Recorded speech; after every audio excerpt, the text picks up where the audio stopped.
Tonight, I will be reading a fairy tale from Sweden, and it is entitled The Mount of the Golden Queen. Once upon a time, a lad who tended the cattle in the woods was eating his noontime meal in a clearing in the forest. As he was sitting there, he saw a rat run into a juniper bush. His curiosity led him to look for it, but as he bent over, down he went, head over heels, and fell asleep. And he dreamed that he was going to find the princess on the Mount of the Golden Queen, but that he did not know the way. The following day, he once more pastured his cattle in the wood, when he came to the same clearing, and again ate his dinner there. Again he saw the rat and went to look for it, and again he bent down and went head over heels and fell fast asleep. He again dreamed of the princess on the Mount of the Golden Queen. He also dreamt that in order to get her, he would need 70 pounds of iron and a pair of iron shoes. He awoke from the dream and made up his mind to find the Mount of the Golden Queen, and went home with his herd.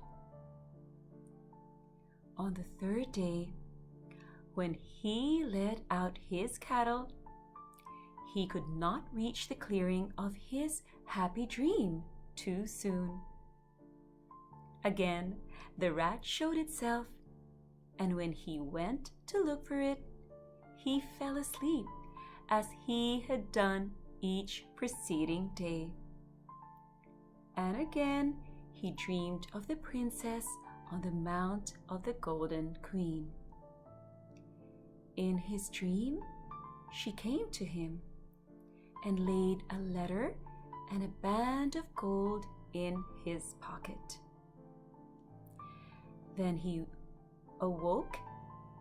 To his indescribable surprise, he found in his pocket both the letter and the band he had dreamed of.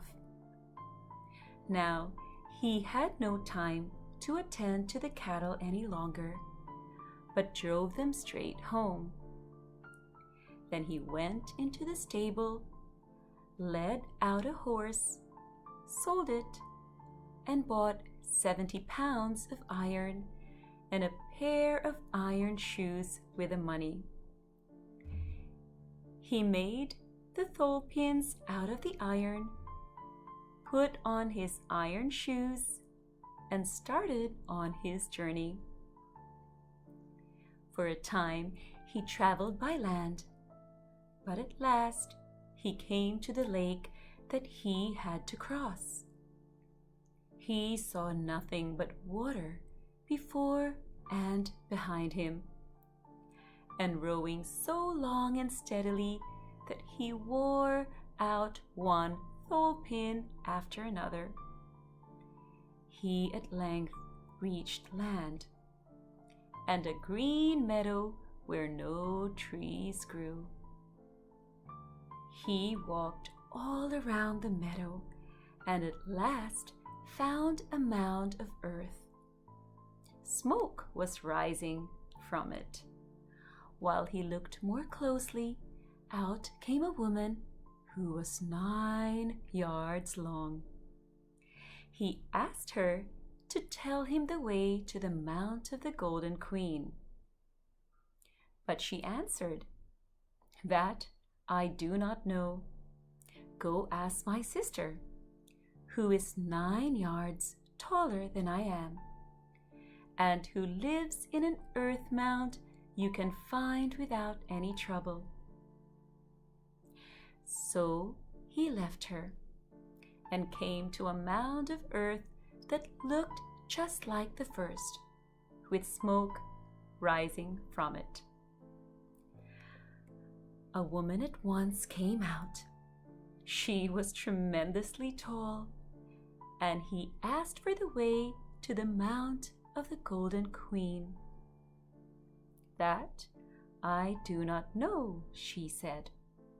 "Go ask my brother, who is 9 yards taller than I am. He lives in a hill a little further away." After some time, he came to the hill. Smoke was rising from it. He knocked. A man at once came out. It was a veritable giant, 27 yards high. The lad asked the way to the Mount of the Golden Queen. Then the giant took a whistle and whistled in every direction to call together all the animals to be found around. Some animals came from the woods, foremost among them a bear. The giant asked him about the Mount of the Golden Queen, but he knew nothing of it. Again, the giant blew his whistle in every direction to call together the fishes in the waters all around. They came at once, and he asked them about the Mount of the Golden Queen, but they knew nothing of it. One more time, the giant blew his whistle in every direction and called together birds of the air. They came, and he asked the eagle about the Mount of the Golden Queen, and whether he knew where it might be. The eagle said, "Yes." "Well then, take this lad there," said the giant, "but do not treat him unkindly." This the eagle promised, allowed the youth to seat himself on his back, and then off they were through the air, over fields and forests, hill and dale, and before long they were above the ocean and could see nothing but sky and water.